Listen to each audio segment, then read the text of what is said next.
É, pessoal, o PSG simplesmente atropelou o Real Madrid. Meteu 4-0 com 2 gols marcados em menos de 10 minutos de jogo. E olha, se o PSG não tivesse puxado o freio de mão, poderia ter sido uma goleada histórica. Após a partida, Xabi Alonso soltou o verbo e apontou o verdadeiro culpado pelo desastre. Fica até o final para entender em detalhes o que ele disse e o que o Vini também falou. Depois, quero saber a sua opinião sobre tudo isso.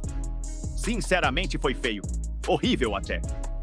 Um apagão do Real Madrid, ou talvez o PSG esteja mesmo jogando um futebol muito acima da média. O fato é que o time francês dominou o Real do começo ao fim. Não teve jogo. O Real até tentou reagir no segundo tempo, mas só porque o PSG tirou o pé. Não havia muito o que fazer. O estrago já estava feito. O jogo começou com uma falha terrível do Asensio, que basicamente deu o primeiro gol de presente. Logo depois, Rüdiger cometeu outro erro grosseiro. E mais um gol de graça para o PSG. Simplesmente inacreditável ver 2 zagueiros do maior clube do mundo cometendo erros tão bobos assim. Com isso, o Real Madrid dá adeus a esse Mundial fazendo partidas bem fracas e apagadas. O time praticamente não jogou bem em nenhum momento do torneio. E na primeira equipe realmente forte que enfrentou, foi completamente dominado. Acompanhou, o jogo mostrou, né, claramente a superioridade do Paris Saint-Germain em relação ao Real Madrid, matou o jogo rapidamente no primeiro tempo, numa grande atuação, né, o Paris Saint-Germain é a grande equipe do futebol mundial aí nesta última temporada. Aproveitou também, acho que a escalação do Real Madrid facilitou um pouco as coisas ali, com 3 atacantes recompondo muito pouco, né? O Vinícius e o Mbappé recompõem muito pouco, o Gonçalo Garcia começou o jogo mais por dentro, depois já estava perdido o jogo, até melhorou ali com o Gonçalo mais na direita, o Bellingham na esquerda, conseguiu marcar um pouco melhor, mas qualquer mínimo espaço, qualquer oportunidade, o Paris Saint-Germain, que é um time melhor hoje que o Real Madrid, atropelou seu adversário.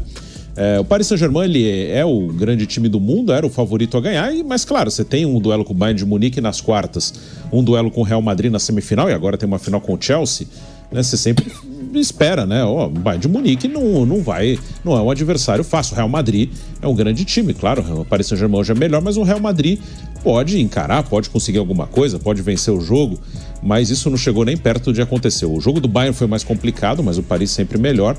Mas e o jogo hoje? Um atropelo total do Paris Saint-Germain para cima do Real Madrid. No segundo tempo, praticamente um ritmo de amistoso de treino, porque fez 3 na primeira etapa, e ficou aquela impressão que se acelerasse mais, sairia ali uma goleada gigantesca, né? Já foi uma goleada, mas caberia até mais, né? Um domínio do início ao fim do Paris Saint-Germain, que chega à final como grande favorito. Tem um jogo, tem um adversário que cresceu durante a competição, mas claro que o Paris Saint-Germain é o grande favorito para ganhar o Mundial de Clubes e consolidar ali como uma grande equipe do mundo nessa temporada. Ganhou a Champions League da maneira que ganhou, metendo 5-0 na Inter de Milão. E agora, nesse torneio, já meteu 4-0 no Atlético, agora 4-0 no Real Madrid. Então é um time que vai mostrando muita força, o Paris Saint-Germain, que pode ganhar domingo mais um campeonato. Agora se liga nas palavras do Xabi Alonso. Fizemos uma partida ruim. Não temos desculpas, é isso. Eles jogaram melhor. O PSG hoje é o time que joga o melhor futebol do mundo. Não é à toa que ganharam a Champions, vencendo a Inter por 5-0. Eles estão com o mesmo treinador há 2 anos e já vem fazendo um trabalho muito bem consolidado há bastante tempo. No momento, eu só peço calma aos torcedores. A temporada ainda vai começar e temos muito trabalho pela frente. Nem começamos ainda, de fato. Não foi uma boa partida para o Asensio, e ele sabe disso. Pediu desculpas a todos pelo desempenho de hoje. Esse Mundial não foi fácil para ele, mas sabemos que é um bom jogador, ainda muito jovem. Tenho certeza de que esse torneio vai servir de aprendizado. Ele vai crescer com os erros que cometeu. Gostei da atuação do Mbappé. Ele se esforçou muito em campo. Quer mostrar a que veio nesse Real Madrid. E isso fica claro quando você o vê jogando. Ninguém ficou mais chateado com essa derrota do que ele. Mbappé realmente não gosta de perder. De jeito nenhum. Esse Mundial vai ficar como aprendizado para todos nós. Foram meus primeiros jogos no comando do Real e não tivemos tempo de treinar como deveríamos. Agora é focar totalmente na próxima temporada.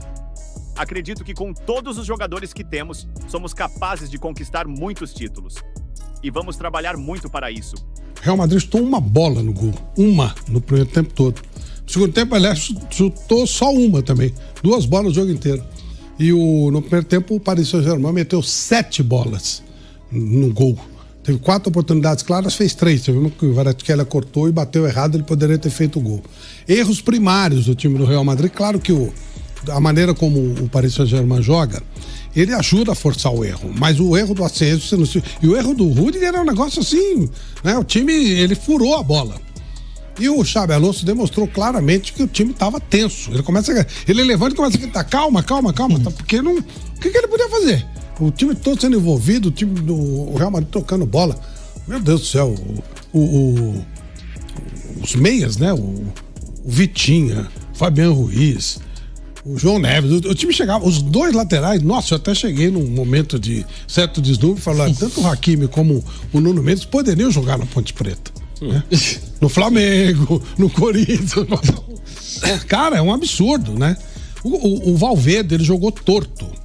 Ele chegava no Kvaratskhelia, ele já chegava torto, porque ele já sabia que ele ia tomar o drible. Tomou todos os dribles, todos. Vamos fazer, foi um vareio. E o Zé Manuel falou uma coisa muito interessante quando o Gonçalo Ramos fez o 4º gol. Ele falou, o jogo não estava com o resultado correto. 3-0 estava muito pouco. Estamos falando de Real Madrid. E a gente morrendo de medo, com cuidado, né? Olha, tá 3-0, mas sabe como é que é? O Real Madrid e tal, não teve. Hoje realmente, isso me lembra uma frase que eu ouvi a minha vida inteira quando eu ia pro Rio de Janeiro. Tem coisas que só acontecem com o Botafogo. Como é que o Botafogo ganhou desse time, gente? Tem coisas que só acontecem com o Botafogo. Não tem explicação, não tem lógica, não tem nada. Não tem, sabe assim? É uma das maiores zebras da história do futebol. Como dizem os amigos, tem coisas que só acontecem com o Botafogo. Que não é possível. Pro bem e pro mal. Meu Deus, não dá pra você imaginar, né? Você olha esse time jogando, fica imaginando o seguinte: o Botafogo ganha a Libertadores, será que vale a pena partir pra revanche? Nossa senhora. Mas ganhou, né? O Botafogo ganhou do cara. E pronto, acabou, não dá pra discutir. O único gol que o PSG tomou até agora. Resultado histórico do Botafogo, realmente. Muito. E o próprio Luiz Henrique, na entrevista coletiva daquele jogo, disse que nenhum time se defendeu tão bem contra o Paris Saint-Germain. Time do mundo na atualidade, e acho que com alguma sobra em relação a quem possa tentar duelar com ele ali, o segundo, o terceiro, enfim. Dá pra fazer um ranking, mas a distância me parece ser bastante grande para qualquer outro adversário. O Luiz Henrique tem uma carreira em clubes, né? Que eu acho que dá pra classificar como uma carreira fantástica, porque ele é um dos poucos treinadores que na história do futebol conseguiu vencer por 2 equipes diferentes todos os títulos em uma mesma temporada, a famosa tríplice coroa.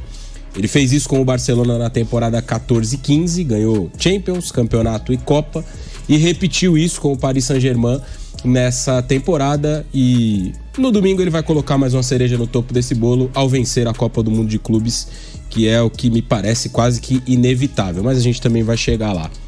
Então, em um período muito curto de carreira, né? Ele é um técnico que tem 5 temporadas em grandes clubes. 3 no Barcelona, por lá ganhou essa tríplice coroa que eu citei, além de um bicampeonato espanhol, e 2 pelo Paris Saint-Germain. A temporada passada e essa temporada que ainda está em vigência, em que ele ganhou todos esses títulos e está partindo aí para vencer mais um. E eu acho que, além disso, né, no Barcelona o trabalho dele ficou muito marcado pelo trio MSN, e isso muitas vezes acaba ofuscando um pouco a qualidade do profissional, né?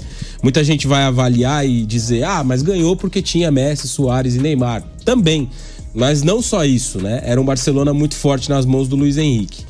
Ele teve o período na seleção espanhola depois disso, um período também de carreira paralisada por conta da tragédia que aconteceu com a filha dele, e aí retornou, treinou a seleção na Copa do Mundo. A Espanha não foi bem com ele nem na Copa, nem na Euro, nas 2 competições que ele disputou com a seleção espanhola, antes do surgimento tanto do Lamine Yamal quanto do Nico Williams, que foram os jogadores que fizeram a diferença no título da Eurocopa na última temporada da seleção espanhola, e aí sair de lá para ir para o Paris Saint-Germain, e não consegue, num primeiro momento, o título europeu, e tem a saída do Kylian Mbappé, que para muita gente era um ponto de virada no que poderia ser o Paris Saint-Germain, pensando nessa temporada, né? A temporada que começou no meio do ano passado. Como vai ser o PSG sem uma grande estrela pela primeira vez desde que se estabeleceu esse projeto? Isso começou lá atrás com Beckham, teve Ibrahimovic, Cavani, teve Ancelotti no banco de reservas, teve Neymar, Mbappé, Messi, e com todos esses craques o PSG naufragou, chegou a uma final de Champions, chegou a outras semifinais, mas não tinha conquistado o título, e acho que mais do que isso, não tinha demonstrado consistência enquanto time para conquistar o título. E aí na temporada em que ele não tem o grande craque, o coletivo prevalece. E não é que é um coletivo também cheio de pernas de pau. Não, muito longe disso. Tem excepcionais jogadores. Mas esse encaixe ele só é possível porque o foco vira o time e não a estrela que pudesse definir em algum desses momentos. Então, eu acho que há um mérito muito grande do Luiz Henrique na construção dessa equipe. É claro que a gente pode falar aqui de diversos destaques individuais, do Donnarumma até o Dembélé. Todos os jogadores têm a sua importância. Os dois laterais são espetaculares, talvez os dois melhores jogadores das suas posições na temporada. O Marquinhos muito bem mais uma vez, hoje teve ao lado dele o Beraldo. O trio de meio campo é de uma qualidade com bola e sem surreal. Mas agora eu quero saber a sua opinião sobre tudo isso. Você acha que a campanha do Real no Mundial foi um fiasco? Comenta aqui embaixo e vamos discutir.